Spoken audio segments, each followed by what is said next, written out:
दुमका में आदिवासी छात्रों को लेकर हमेशा से राजनीति होती रही है। खासकर जब बात छात्रावास की हो तो हम आपको एक नज़ारा दिखा रहे हैं। समाहरणालय, पुराना समाहरणालय भवन है। यहाँ जो बच्चियाँ पढ़ रही हैं, यहाँ ये पढ़ने आई हैं और यहाँ क्यों पढ़ने आई हैं खुद बताएंगे अपनी समस्या।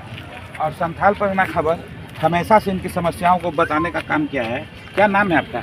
मीनू बेस्रा। तो मीनू, आप लोग तो यहाँ पर आज पढ़ रहे हैं आसमान के नीचे, क्या दिक्कत है आप लोगों को हॉस्टल में? प्रॉब्लम है कि छात्रावास में वैसे खाना बनाने की सुविधा नहीं है, कोई बनाने वाला नहीं है, अपने से बनाते हैं, इसलिए पढ़ने का समय नहीं मिलता है। पानी की प्रॉब्लम है और हॉस्टल में बहुत सारी प्रॉब्लम है। छात्राएं ज़्यादा हो गई है तो बहुत जन करके रहते हैं वहाँ। पढ़ने का सुविधा है, बहुत जन रहते असुविधा है, तो इसी तरह से हम लोग इसी प्रॉब्लम को लेकर यहाँ धरना में बैठे। एक रूम में आप लोग कितने लोग रहते हैं? 10-12 लोग रहते हैं। बेड पे सब बैठ जाते हैं कि ज़मीन पे भी सोना पड़ता है? कभी नहीं आते हैं तो ज़मीन पर भी सोना पड़ता है। फिर पढ़ने के लिए भी असुविधा है। हम लोग लेट के पढ़ते हैं तो जल्दी सो जाते हैं, इसलिए टेबल का भी है प्रॉब्लम है।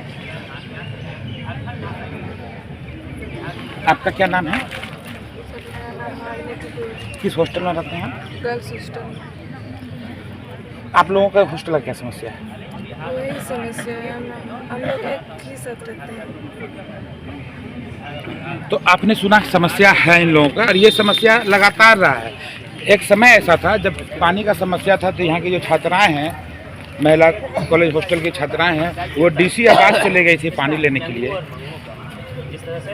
ये जो छात्र हैं इनको लेकर के राजनीति होती है।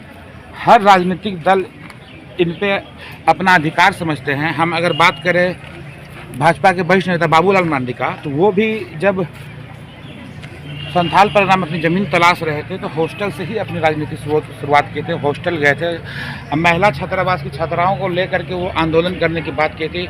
हिजला में एक लंबा कार्यक्रम चला था, उसके बावजूद इनकी समस्या को नहीं सुना जाता है। आज ये लोग जो हैं समाहरणालय परिसर में आ गए हैं। आप देख सकते हैं सामने एलपीजी गैस है, चूल्हा है, बाल्टी है, इनका खाना भी यहीं बनेगा। आज अब ये अनिश्चितकालीन हड़ताल पे हैं, दुर्गा पूजा का समय है। ऐसे में जो है ये छात्र हैं अनिश्चितकालीन हड़ताल पे यहाँ बैठे हुए हैं। जो छात्र नेता हैं हम उनसे भी बात करेंगे। रामदेव जी, आप छात्र की बात करते हैं और लगातार इस तरह का जो है होता है। भाजपा के जो अभी बड़े नेता हैं बाबूलाल मरांडी, वो भी हॉस्टल गए थे, महिला छात्रावास की समस्या को लेकर के आंदोलन करने की बात किए थे। उसके बावजूद इतना लंबा समय हो गया, 5-6 साल हो गया, 7 साल हो गया, लेकिन इन लोगों का समस्या समाप्त नहीं हुआ। देखिए, यही तो दुर्भाग्य है कि हमारे पास जो हमने तो कहा कि पहले अगर बिहार, संयुक्त बिहार में जो हमें व्यवस्था मिली थी वो व्यवस्था आज नहीं है। हम लोग जो उम्मीद लेकर के आए थे, इस तरह से हमारे पास नेता लोग, सिर्फ बाबूलाल मरांडी भी, हेमंत सोरेन भी कई बार गए। जब यहाँ अगर फर्स्ट बार इलेक्शन चुनाव, दुमका चुनाव लड़ते थे तो उन्होंने भी सारे छात्रावास से दौरा किए थे, सारे छात्रावास की समस्या से वो लोग को वाकिफ है, चाहे वो बाबूलाल मरांडी हो। और उससे बेहतर तो मैं कहूँ कि हमारे जो लुईस मरांडी जी हैं, जो कल्याण मंत्री रह चुके हैं और खुद अपने इसी छात्रावास के छात्राएँ रह चुके हैं, इसी कॉलेज के प्रोडक्ट रह चुकी है। इन्होंने अपना विभाग का सही उपयोग नहीं किया। आज अगर उस समय पे नया छात्रावास का निर्माण करता और रसोईया का बहाल कर देता तो आज हमारे पास ये स्थिति नहीं आता।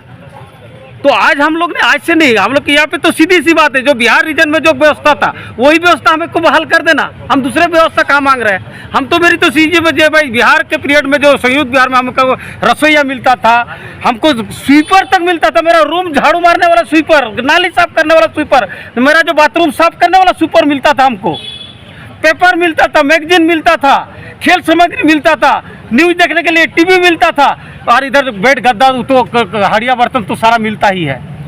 और जहाँ तक हमारा गाँव गया, आपका क्या मच्छरदानी, तकिया, सारा चीज़ मिलता था। लेकिन आज की सरकार में जो उम्मीद हम लोग ने करके रखा था कोई भी कहीं नहीं किया। और हम लोगों ने कई सरकार, इस सरकार के उसके पूर्ववर्ती से सारे लोग को हम लोगों ने ज्ञापन के माध्यम से, व्यक्तिगत तौर सीएम से मिलकर के हम लोग ने इस चीज़ को रखा। यहाँ के डीसी के माध्यम से, सारे जिला के उपायुक्त के माध्यम से, सारे जिला के कल्याण पदाधिकारी के माध्यम से, और जहाँ तक हमारे जो विधायक आपका सभापति महोदय आपका है, सरकार के सभापति लुबिन हेम्ब्रम जी, उनके साथ सहयोगी जी, तो आपका यादव जी जो विधायक हैं, उन लोगों ने सारा महिला कॉलेज लेके जा करके पूरा जिला का टीम को लेके सारा पदाधिकारी को, चाहे वो बिजली विभाग का हो, चाहे कल्याण विभाग का हो, चाहे बिल्डिंग विभाग का हो, चाहे पेयजल विभाग का हो, सारे लोग को लेके जा करके घर में घुसा करके देखा, देखो बच्ची लोग किस तरह सो रही है, देखो बच्ची लोग किस तरह खाना बना रही है। और आप लोग ने तो देखा होगा कितने बार गैस फट गए। भेड़ बकरी भी अच्छे से रहते हैं गोहल में, और उससे बदतर हम लोग रहते हैं। एक बेड में जिस दिन आग लगी थी जिस हॉल में, उस बेड का हॉल का कैपेसिटी था आपका 20 से 22 बच्ची लोग का, लेकिन अब बच्ची लोग कितना सो रही थी, 60 से 70 बच्ची लोग सो रही थी। उनके नीचे में पूरा भरा हुआ था, आपका बक्सा था, सामान था, बाल्टी था, और छोटे छोटे गैस थे।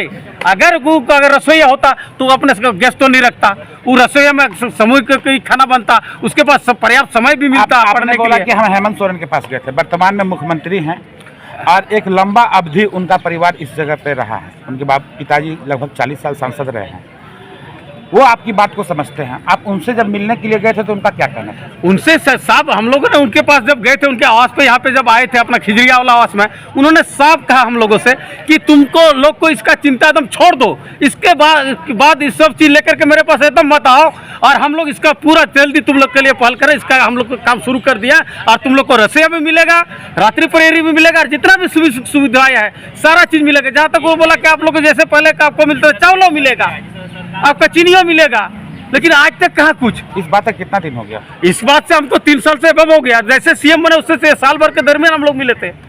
3 साल हो गए, बात पूरा नहीं पूरा नहीं हुआ।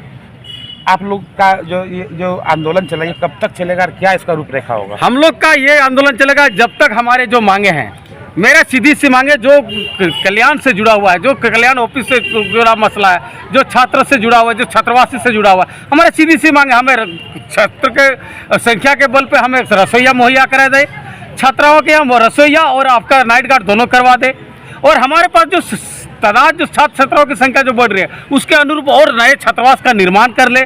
जिस तरह से हमें छात्रों के लिए पीजी और आपका जेपीएससी के लिए तैयारी के लिए जेपीएससी छात्रावास है, उसी तरह हमारे छात्राओं के लिए उसके लिए भी पीजी और जेपीएससी की तैयारी के लिए उनके लिए भी छात्रावास निर्माण किया जाए। हम लोगों ने तो ये छोटी सी बात मांगी है, और आज के डेट में इन लोगों ने कहा था हम लोग पेपर तक हमारी बंद हो गई है। सारा जब अलग झारखंड बना तो सारा व्यवस्था ही बंद हो गया 2008 के बाद से। कौन ठग रहा है आप लोग को? विपक्ष में भी आप हैं, पक्ष में भी आप हैं, सरकार में भी आप हैं, और सरकार के जो विरोध करने वाले लोग हैं उस जगह भी आप ही हैं। यहाँ ये जो आपको ठगने का जो काम कर रहा है लंबा अरसा से, इसको ठग कौन रहा है आपको? यहाँ पे सारे ठग हमारे, मैं तो सबसे पहले मैं आदिवासी नेता को बोलता हूँ, सबसे अगर ठग बोलने वाला पार्टी का कोई नेता है, वो चाहे पक्ष का हो चाहे विपक्ष का हो, चाहे वो हेमंत सोरेन हो चाहे कोई सोरेन हो, ये लोग सारे आदिवासी नेता लोग आदिवासियों को आगे तक पढ़ने तक नहीं दिए कि इसीलिए कर। अगर आदिवासी नेता का इतना अपने आप का अपने जाति में समुदाय में और अगर छात्र हित में अगर सोचता तो आज स्थिति लुईस मरांडी मंत्री थी, वो कई छात्रावास खड़ा करके रख देती, यहाँ के स्टूडेंट थी।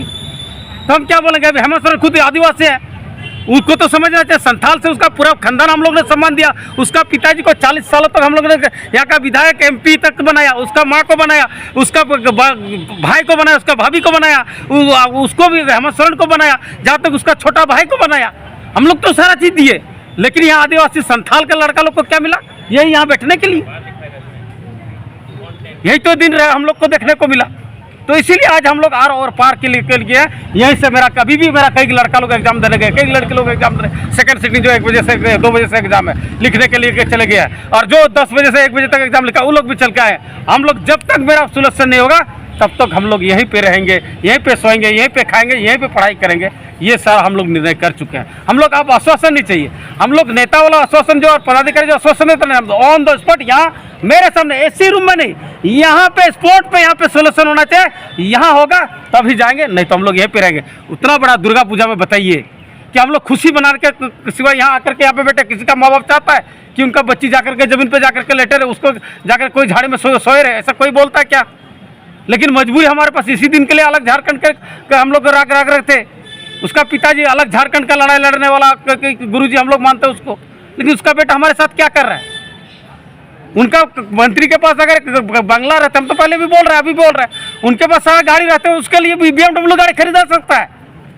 उनके यहाँ घर का आवास रहते हुए नया घर आवास उसका मंत्री के लिए बन सकता है, लेकिन गरीब बच्चा जो आदमी उसको वोट दे करके मंत्री बनाया, मुख्यमंत्री बनाया, उनके बच्चे रहने के लिए घर मांग रहा है तो उनके लिए घर नहीं बन सकता है। उनका घर में अगर एक दिन कोई रसोईया अगर खाना नहीं बनाए तो पूरा एक आदमी के लिए, परिवार के लिए उसका खाना बनाने वाला आदमी लोग है, एक आदमी लेकर उसके लिए गार्ड है। लेकिन यहाँ के बच्चियों के लिए एक इतना हजारों बच्चे के लिए एक रसोईया नहीं हो सकता है। इतना बच्ची लोग असुरक्षित रहते हैं, उनके लिए एक रात के लिए गार्ड नहीं रख सकता है। यही तो हमारा झारखंड है। तो हम इसीलिए हम लोग निर्णय कर लिया, जब तक हमारा समाधान नहीं होगा तब तक हम लोग यहाँ से नहीं जाएंगे। अनिश्चितकालीन आंदोलन इनका एक तरह से चालू हुआ है, जो पुराना समरनालय में है। पास में ही डीसी का ऑफिस है, एसपी का ऑफिस है, सभी बड़े पदाधिकारियों का ऑफिस है। ये आंदोलन यहाँ चलेगा। इनका आरोप है कि इनके जो नेता हैं, जो आदिवासी की बात करके संथाल परगना की ज़मीन पर अपनी राजनीतिक रोटी सेकते हैं, वो इनका इस्तेमाल करते हैं, इनको ठगते हैं। लेकिन जब इनकी सुविधा की बात होती है तो उसे नहीं सुनते हैं। चाहे वो लोबिन हेम्ब्रम हो, लोबिन हेम्ब्रम सरकार का विरोध करते हैं, आदिवासी नेता बनने के लिए दुमका को ही चुनते हैं। और दुमका के छात्रावास में वो भी गए थे, लेकिन उनका जाना आना एक राजनीतिक स्टंट होता है। उसके बाद वो लंबा उस लड़ाई को लेकर के आगे नहीं चल पाते हैं। एक गैप है। शिबू सोरेन आदिवासियों के नेता रहे, उसके बाद कहीं कोई दूसरा बड़ा नेता न बन जाए, इसका खामियाजा भी इन्हें भुगतना पड़ता है। चाहे वो बाबूलाल मरांडी भी प्रयास किए, वर्तमान में हेमंत सोरेन हैं, बसंत सोरेन यहाँ के विधायक हैं, श्यामदेव जैसे लोग हैं। ये लोग लगातार ये कोशिश कर रहे हैं कि इनका जो है समस्या दूर हो जाए, इन्हें हर तरह का सुविधा मिले। इसके बावजूद अगर ये खुले आसमान के नीचे और गाछ के नीचे बैठे हैं तो ये निश्चित रूप से कहा जा सकता है कि इन्हें ठगा जा रहा है।